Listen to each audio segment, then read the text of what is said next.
하나님께서는 현대를 살아가는 우리들을 향해서 여러 말씀을 주셨는데 그 말씀 가운데 어떤 말씀은 우리가 참 받아들이기 쉽지 않은 그런 말씀을 좀 주셨습니다. 오늘 우리가 함께 읽은 말씀 가운데 마태복음 18장 3절의 말씀이 그렇습니다. 우리 같이 한번 읽어보겠습니다. 이르시되 진실로 너희에게 이르노니 너희가 돌이켜 어린아이들과 같이 되지 아니하면 결단코 천국에 들어가지 못하리라. 아멘.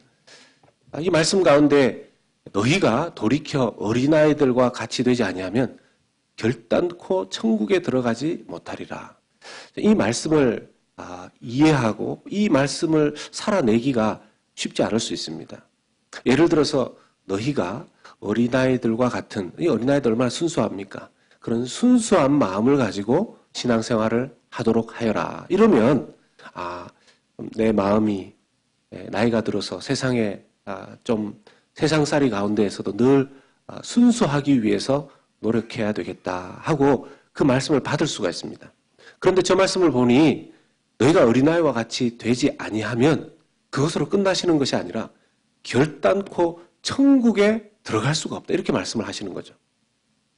어린아이와 같이 되지 못하면 그냥 그 마음 유지 못하는 것으로 끝이 아니라 어린아이와 같이 되지 않으면 아예 천국 입장이 불가능하다는 것입니다. 쉽게 구원을 이야기하는 측면에서는 어린아이와 같이 되지 않으면 구원 받을 수조차 없다. 지금 이 말씀을 하는 거 아니겠습니까? 이렇게까지 강하게 말씀을 하시는데 우리가 어떻게 이 말씀을 이해할 수 있을지 오늘 돌아보기를 원합니다. 어린아이들처럼 이 세상 산다라는 것, 어찌 보면 오늘날의 어린아이들의 모습을 보면 험악한 세상 속에서 어린아이처럼 단순한 생각, 어린아이처럼 그렇게 유치한 어떤 생각들을 하다가는 세상에 딱 당하기 쉽고 속기 쉽죠. 심지어는 성경에서 어린아이처럼 생각해서는 안 된다 이런 말씀까지 있습니다. 고린도전서 13장 11절 말씀을 보면 내가 어렸을 때에는 말하는 것이 어린아이와 같고 깨닫는 것이 어린아이와 같고 생각하는 것이 어린아이와 같다가 장성한 사람이 되어서는 어린아이의 일을 버렸노라 이렇게 말씀하십니다. 이 말은 어렸을 때 생각하는 것, 말하는 것, 그리고 모든 삶의 습관들이 어린아이와 같았는데 이런 것들은 버렸어야 했고 이제 자기는 장성하게 되었다. 이런 말씀 아니겠습니까? 그럼 이런 측면에서 봤을 때는 어린아이와 같이 되어서는 안 되지 않습니까?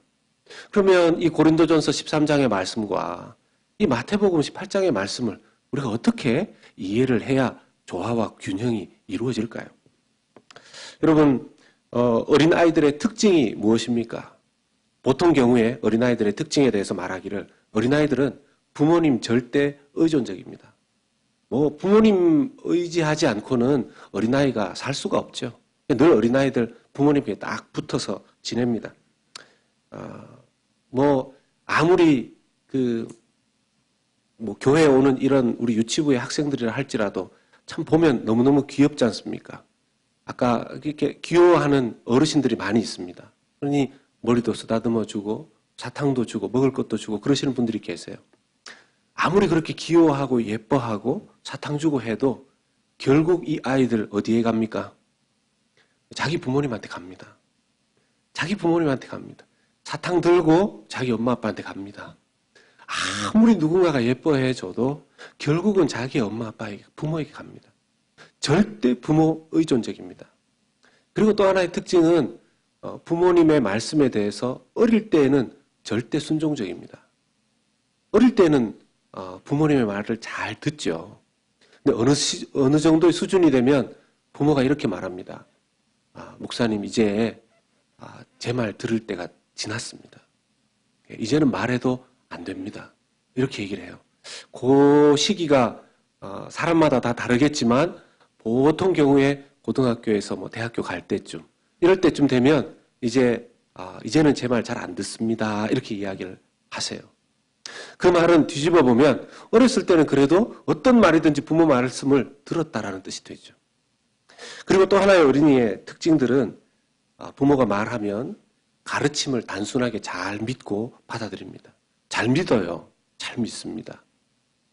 저희 자녀들이 어렸을 때 초등학교도 들어가기 전에 성탄절이 되면 저희 집에 있는 집에 작은 성탄 추리 밑에다가 24일을 보내고 나면 25일 날 선물이 놓여져 있습니다. 저희 집에 아이들이 안 왔으니까 얘기해도 될 것 같은데 그때 보면 아침이 되면 꼭 거기에 선물이 놓여져 있었어요. 아이들이 신기해하면서 누가 이걸 가져다 놨냐 물어보면 우리는 늘 산타 할아버지가 가져다 놨다 이렇게 얘기를 했어요. 어렸을 때는 아이들이 야 어떻게 내가 원하는 걸 그렇게 산타 할아버지가 잘 할 수가 있느냐 이렇게 물어요. 그럼 그러게 말이야 이렇게 대답을 했습니다. 어떤 때는 자기들이 산타 할아버지를 꼭 봐야 되겠다는 겁니다. 그래서 안 자는 거예요. 안 자고 끝까지 심지어는 그 옆에 그 작은 트리 밑에서 막 잠을 자려고 하면서 끝까지 그분을 만나야 되겠다는 겁니다. 우리가 이제 꼬시죠. 너희들이 안 자고 있으면 그분도 안 오셔. 그러니까 들어가서 자라. 자야 오신다. 네. 지금도 성탄절에 선물을 주긴 합니다. 근데 옛날만큼 그런 감동은 없어요.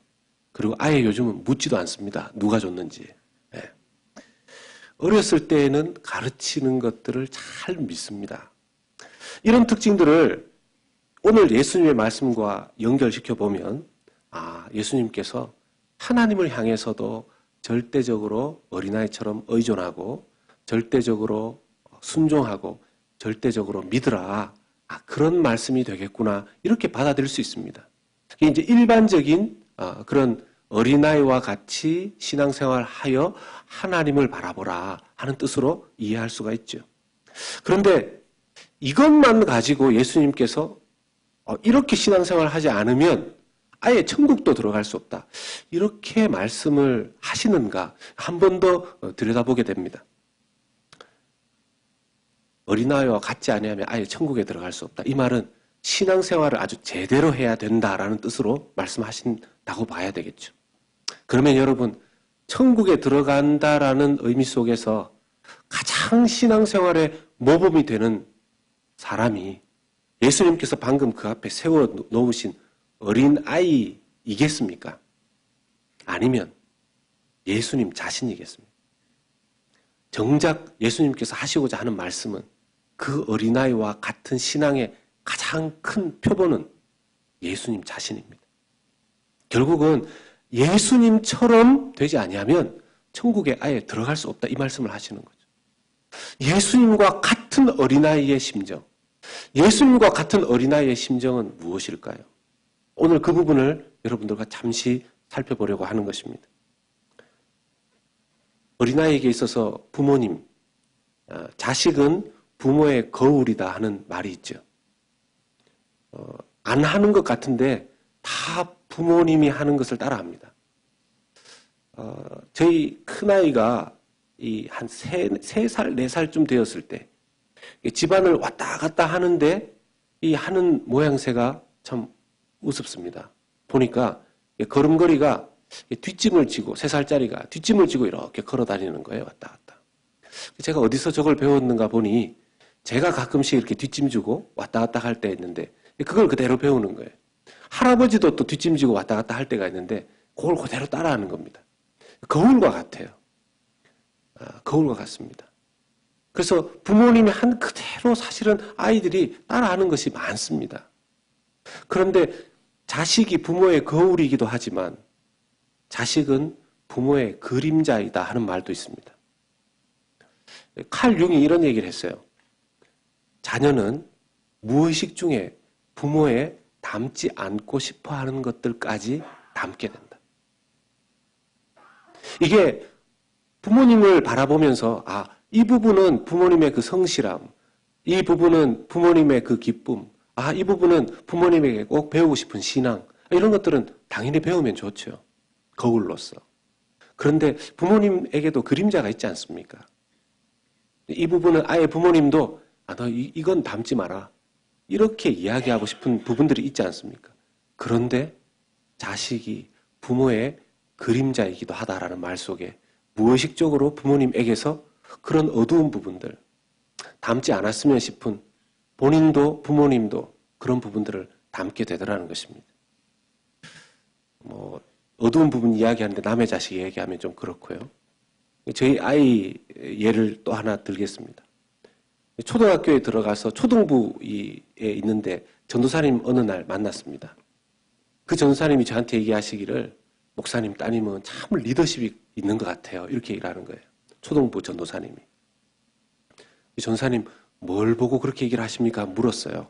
저는 또 칭찬을 하시는 것 같아서 하시는 이야기가 그 초등부를 마치고 청소를 시켰는데 저희 딸아이가 사람들 불러가지고 너는 저거를 하고 너는 이거를 하고 이렇게 다 시키고 자기는 지휘만 하고 가만히 있더라는 거예요.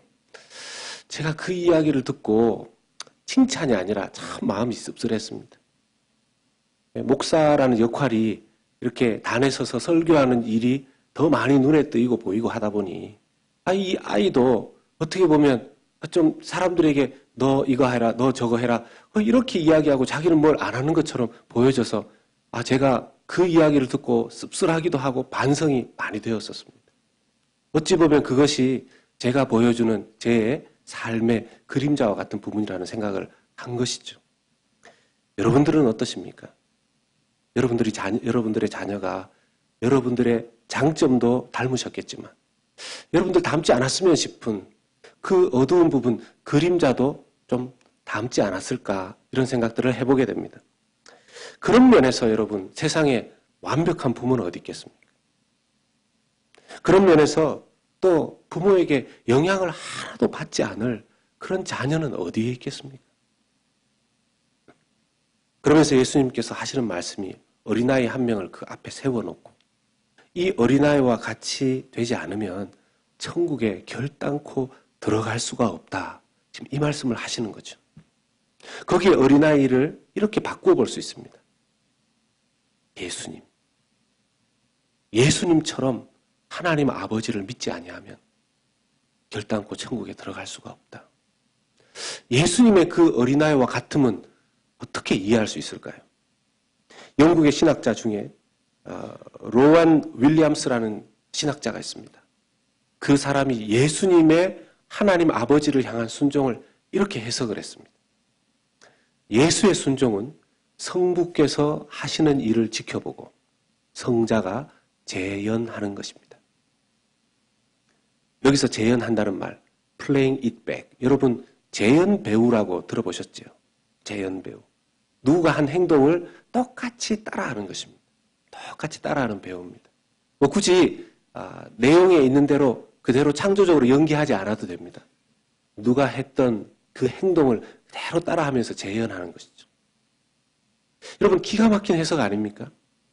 예수님의 그 순종은 성부 하나님 아버지께서 하시는 일을 지켜보고 성자 예수께서 그대로 재현하신 것이라는 겁니다. 그런 의미에서의 예수님의 어린아이와 같으심을 지금 설명하고 계시는 것이죠. 우리가 세상의 어떤 사람에 대해서 세상의 어떤 일에 대해서 순수하게 반응하고 의존하고 또는 무조건 받아들이는 것은 위험합니다. 그러나 예수님이 하셨듯이 성부, 즉 하나님 아버지께 어린아이처럼 그대로 믿고 따라하고 받아들이는 것이야말로 예수님께서 우리에게 보여주시고 우리가 닮기를 원하시는 신앙의 모습이라는 것입니다. 그래서 우리는 이 말을 이렇게 고칠 수 있겠죠. 마태복음 18장 3절의 말씀을 이르시되 진실로 너희에게 이르노니 너희가 돌이켜 어린아이들 즉 거기에 예수님을 집어넣으면 예수님과 같이 되지 아니하면 결단코 천국에 들어가지 못하리라. 정말 무시무시한 말씀이 되는 것입니다. 하나님께서는 우리가 예수님이 성부 하나님을 지켜보고 그 성부 하나님을 재현해내는 이 땅의 삶을 어린아이처럼 원하셨듯이 우리의 신앙이 예수님을 믿을 때 우리가 예수님을 지켜보고 예수님을 본 그 모든 것들을 어린아이처럼 재현해내시기를 원하십니다.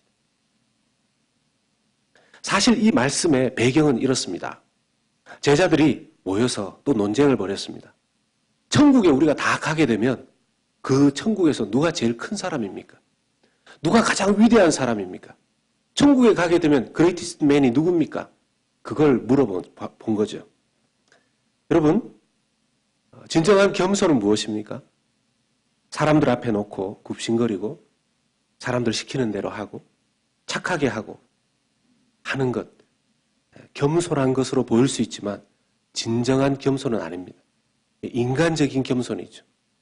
주님께서 논쟁하는 겸손에 대해서 논쟁하는 큰 자가 누구신가에 대해서 논쟁하는 제자들에게 가르쳐 주시기를 원하시는 겸손은 결국 무엇입니까?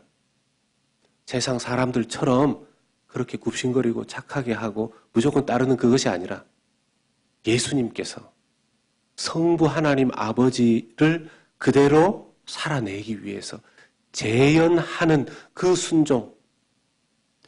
예수님은 하나님 바라기였습니다. 예수님은 하나님 바라기였습니다. 하나님만 늘 바라보시면서 성부 하나님을 바라보며 말했고 성부 하나님을 바라보면서 사셨고 성부 하나님을 바라보시면서 순종하셨던 것이죠. 그것처럼 이제 예수님을 따르는 모든 당신의 자녀들에게는 예수님 바라기가 되기를 원하신다라는 것이죠.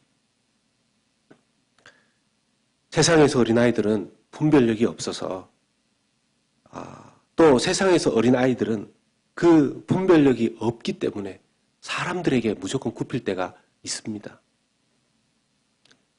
세상 사람들이 바라보는 닮고 싶어하는 바라기 대상은 누굽니까? 성공한 사람들 바라보지요.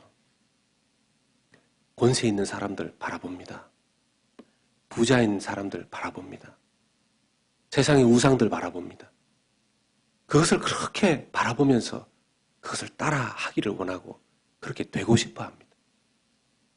예수님을 믿는다고 하면서도 하나님 아버지라고 부르면서도 우리가 재현, 즉 playing it back 하고 싶어 하는 대상은 누구입니까?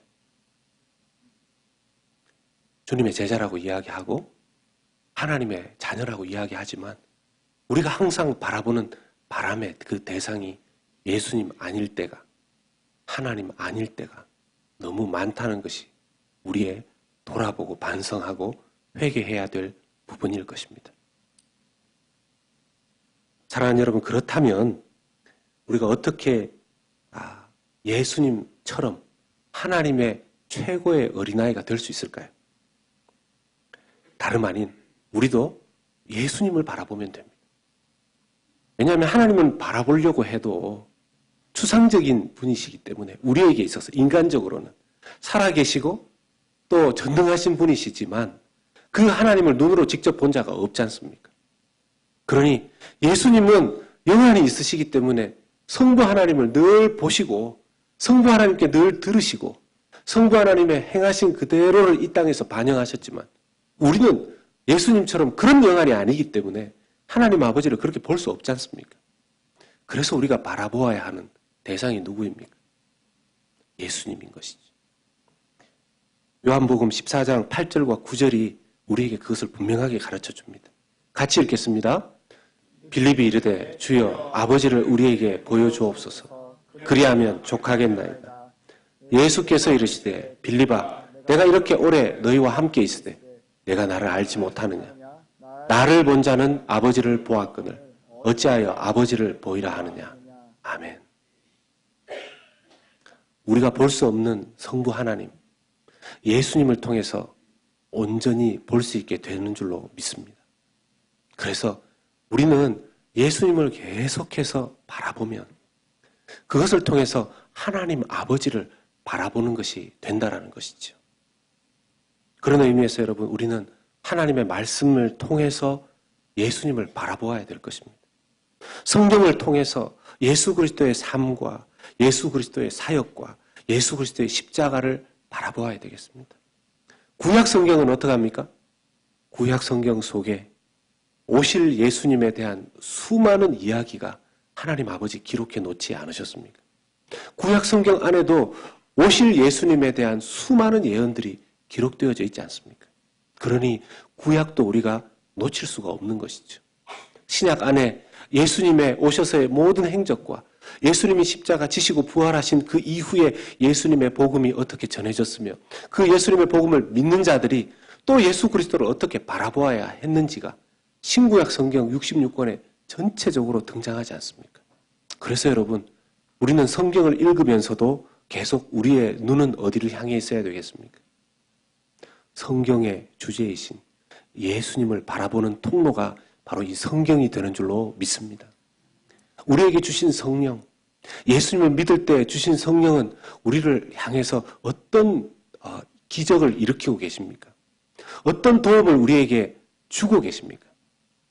주님이 주의 성령께서 우리에게 하시는 일 중에 가장 중요한 일은요, 치유도 있고 회복도 있고 기도 들어주시는 기적도 있지만 우리의 마음과 눈과 생각이 오직 예수님께 향하게 하는 그 사역의 역사가 성령께서 우리에게 주시는 가장 귀한 사역이 되는 줄로 믿습니다.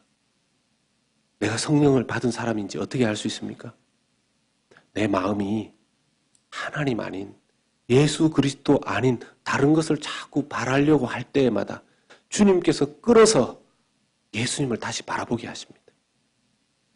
만약 내가 바라보았던 그것 때문에 중간 단계에서는 성공하는 것처럼 보이고 중간 단계에서는 세상에 권세 있는 사람 그들을 바라보다가 그렇게 가는 것처럼 느껴지고 세상에 권세 있는 사람, 세상에서 사람들이 축복받았다고 하는 그 사람의 삶을 바라보고 따라가다가 예수님을 놓칠 때 성령께서 하시는 일은 우리를 꺾어서라도, 우리를 야단쳐서라도, 우리를 혼내셔서라도 주 예수님 다시 바라볼 수 있도록 우리를 붙잡아 주시는 것이 성령의 역사가 되는 줄로 믿습니다.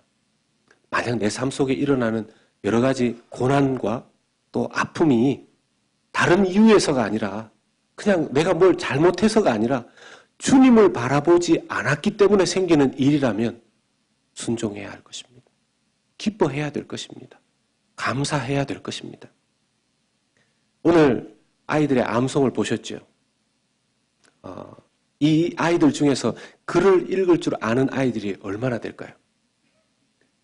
글을 읽을 줄 아는 아이들이 얼마나 될까요? 별로 없을 겁니다. 그런데 글을 읽을 줄 모르는 이 아이들이 어떻게 똑같이 입을 맞추어서 합창을 하죠? 여러분 좀 보시면서 놀라지 않으셨습니까? 나보다 낫다 이런 생각이 드시지 않습니까? 여러분 12제자 다 외우십니까? 여러분 창조의 순서 다 외우십니까? 네, 저도 어떤 때는 헷갈립니다. 그리고 그것이 예수 믿고 구원받는데 큰 상관없다 이러면서 자기 합리화도 시키고요. 물론 시험 봐서 성경 암송 시험 볼 때는 저도 열심히 외우고 하죠.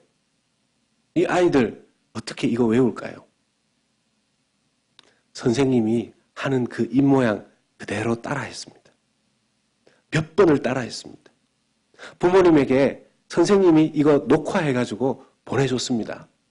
그래서 집에서 아이들하고 같이 엄마와 보통은 엄마입니다. 아버지는 집에 잘 없어요. 엄마가 아이들에게 이거 보여주면서 선생님 입모양 그리고 선생님 입에서 나오는 그 소리 들으면서 흉내내게 했습니다. 그리고 선생님이 하는 손동작 다 따라하게 하면서 따라해봐 이러면서 연습시킨 겁니다. 그대로 보고 재연한 거죠. 그래서 유치부 아이들의 모습을 보면 교사들의 수고를 알 수 있는 겁니다. 사랑하는 여러분, 우리는 예수님께서 하나님을 향한 절대적인 어린아이와 같은 마음으로 하나님 아버지를 이 땅에서 재현해 내신 것을 보았습니다. 그럼 이제 예수님을 믿게 된 우리들이 애쓰고 노력해야 되는 것은 예수님 입에서 나오신 그 말씀, 예수님께서 우리에게 보여주신 그 인격, 예수님께서 걸어가신 그 길을 우리가 잘 들여다보는 것입니다. 그래서 성령의 도우심을 받아 우리의 이 땅의 삶의 여정 속에서 하나님께 영광을 올려드리는 그 방법으로 예수님을 재현해내는 것이 우리의 사명이 되는 줄로 믿습니다. 때로는 이것이 무겁지요. 때로는 이것이 힘듭니다. 내가 바라보았던 대상이 주 바라기, 예수님 바라기가 아니면 나도 모르게 내 삶 속에 다른 것을 흉내냈던 것이 드러납니다.